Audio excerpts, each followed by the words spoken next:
मुल्क में एक साथ इलेक्शन के केस की समाअत का आगाज चीफ जस्टिस की सरबराही में सुप्रीम कोर्ट का 3 रुकनी बेंच समाअत कर रहा है। सुप्रीम कोर्ट ने सियासी जमातों को मुज़ाकरात में पेशरफ्त की रिपोर्ट जमा कराने का हुक्म दे रखा है। गुज़श्ता समाअत के तहरीरी हुक्म में फंड्स की फराहमी के बिल की अदम मंजूरी को गलती करार दिया गया था। अटॉर्नी जनरल की वज़ीर आज़म से मुलाकात के बाद सुप्रीम कोर्ट आमद, कहा मुज़ाकरात पर पेशरफ्त से अदालत को आगाह करूंगा।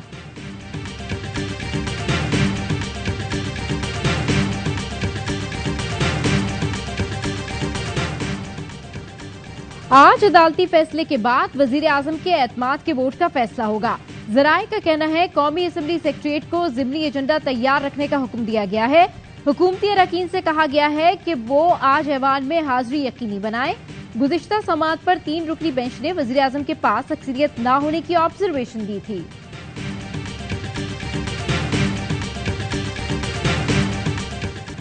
आसिफ जरदारी, फजलुर रहमान और मरियम नवाज शहबाज शरीफ की कुर्बानी का फैसला कर चुके हैं। अब शहबाज शरीफ ने फैसला करना है कि क्या वो कुर्बान होने के लिए तैयार हैं। पीटीआई रहनुमा असद उमर कहते हैं कल पार्लियामान में ऐलान बगावत किया गया, जाती हमले हुए, सुप्रीम कोर्ट के किसी जज से मुतालिक पार्लियामान में बहस हो ही नहीं सकती। अवाम आईनी हुकूक और इसके दिफा के लिए बाहर निकलेंगे। शाह महमूद कुरैशी कहते हैं हम तैयार हैं, लेकिन हुकूमत मुज़ाकरात के लिए संजीदा नहीं है।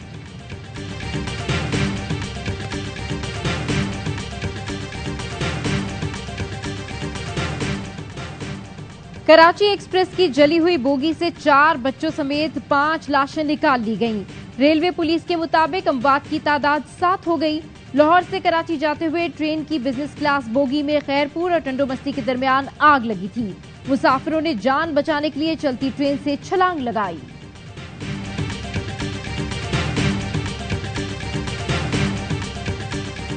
इमरान खान ने मुज़ाकरात के लिए 3 रुकनी कमेटी तश्कील दे दी है, जिसमें फवाद चौधरी साहब, सेनेटर अली जफर साहब और मैं, हम उस कमेटी के मेंबरान हैं। चेयरमैन पीटीआई इमरान खान ने हुकूमत से मुज़ाकरात के लिए 3 रुकनी कमेटी बना दी। शाह महमूद कुरैशी, फवाद चौधरी और सेनेटर अली जफर कमेटी में शामिल। हुक्मरान इत्तेहाद और पीटीआई में राब्तों में ब्रेक थ्रू। जराए का कहना है वजीर कानून आजम नजीर तारड़ और साद रफीक का चेयरमैन सेनेट सादिक संजरानी से राब्ता हुआ। हुकूमत की सेनेट में अपोजिशन और हुकूमत के 5 अरकान पर मुश्तमिल कमेटी बनाने की तजवीज। सादिक संजरानी का शहजाद वसीम और असद उमर से राब्ता। शाह महमूद कुरैशी को फोन। चेयरमैन सेनेट ने वजीर आजम का पैगाम शाह महमूद कुरैशी को पहुंचाया। शाह महमूद को सेनेट में मौजूद अरकान के जरिए मुज़ाकरात का कहा गया। पीटीआई रहनुमा ने जवाब दिया, इमरान खान ने 3 रुकनी कमेटी कायम कर दी है, वही मुज़ाकरात की मजाज है।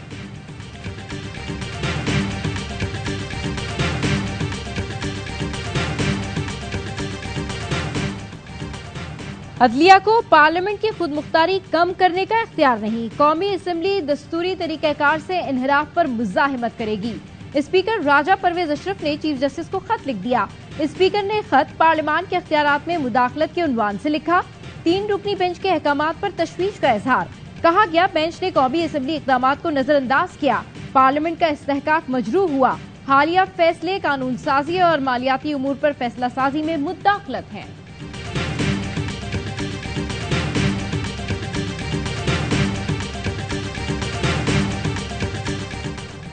सिर्फ जजेस को खत लिखने से काम नहीं चलेगा। अक़लियती बेंच का फैसला तौहीन पार्लियामेंट है। मामले को इस्तेहकाक कमेटी में उठाया जाए।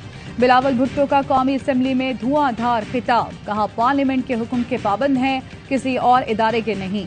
ये ऐवान तमाम इदारों की माँ है। सुप्रीम कोर्ट वजीर आजम को हुक्म कर रही है कि आइन की खिलाफ वर्जी करें। किसी जज को इख्तियार नहीं कि वो कहे वजीर आजम के पास अक्सरियत है या नहीं। हम जजों को इज्जत से पुकारते हैं, हमें भी इज्जत से पुकारना होगा। वजीर खजाना इसहाक डार भी खूब गर्जे बरसे। कहा क्या हम गुलाम हैं, जो कहा जाए वो मान लें। क्या इलेक्शन की बात कर रहे हैं? What election?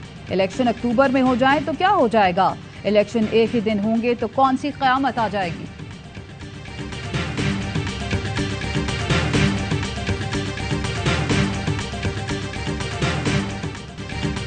कल स्पीकर ने खत लिखकर धमकी दी। बिलावल भुट्टो ने जजेस को इस्तेहकाक कमेटी में लाने का कहा। सरबराह अवामी मुस्लिम लीग शेख रशीद अहमद कहते हैं हालात भयानक हैं। आज से ही हफ्ता निजात शुरू हो गया।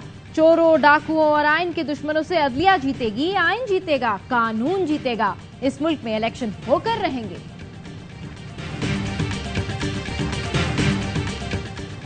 मेरी जान को 3 अफराद से खतरा है। कत्ल किया गया तो जिम्मेदार वही लोग होंगे जिनकी निशानदही कर चुका हूँ।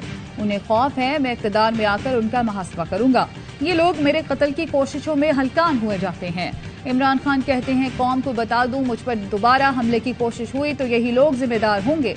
वजीर दाखिला कहता है मेरी जान को बैरूनी एजेंसियों से खतरा है। बैरूनी एजेंसियों की आड़ में शैतानी चाल की कोशिशें की जा रही हैं। वजीराबाद हमले का इल्जाम एक मजहबी जनूनी पर लगाना महज एक धोखा था।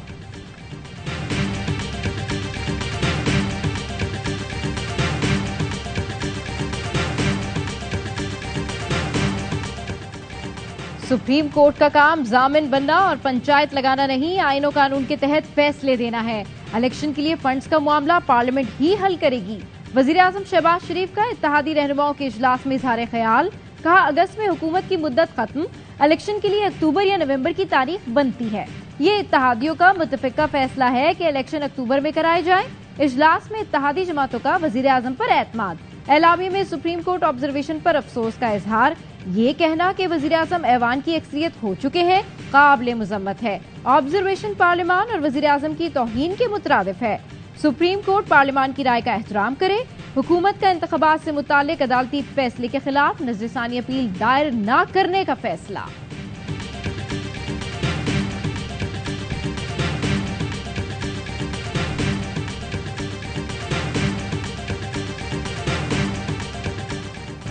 शरीफ खानदान की तारीख है, इसने कोई अकल का काम नहीं किया। पीटीआई के मरकजी सदर परवेज इलाही कहते हैं तहरीक इंसाफ ने सेनेट कमेटी मुस्तरद कर दी है।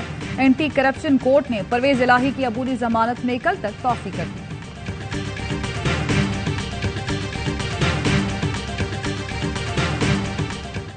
सुप्रीम कोर्ट तलब करेगा फाइनेंस मिनिस्टर को, लॉ मिनिस्टर को, आपने क्या ये बयान, ये पोजीशन ली है कि ये पैसे नहीं देंगे। वो कहेंगे अगर जी हाँ तो दे कैन बी डिस्क्वालीफाइड।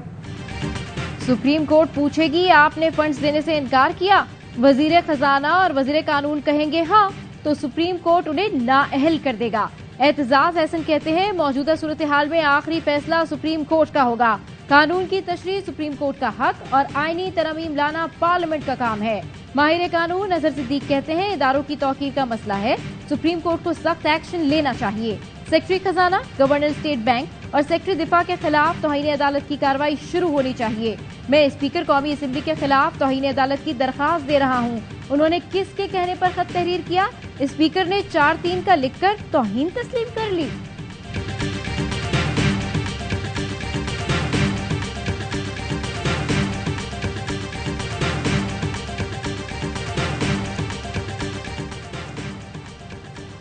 कौमी असम्बली में नून लीग के 2 वजीर लड़ पड़े। मुर्तजा जावेद अब्बासी और जावेद लतीफ के दरमियान तल्ख कलामी, गालम गलोच। वजीर कानून आजम नजीर तारड़ और कमर जमान कायरा ने बीच बचाव कराया। तल्ख कलामी जावेद लतीफ को ऐवान में बात करने की इजाजत न देने पर हुई।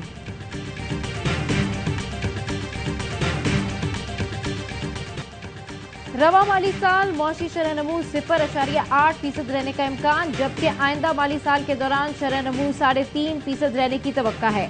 वजारत खजाना ने रिपोर्ट जारी कर दी। रवा साल महंगाई की शरह 28.5%, जबकि आइंदा माली साल महंगाई की शरह 21% पर रहने की तवक्को है।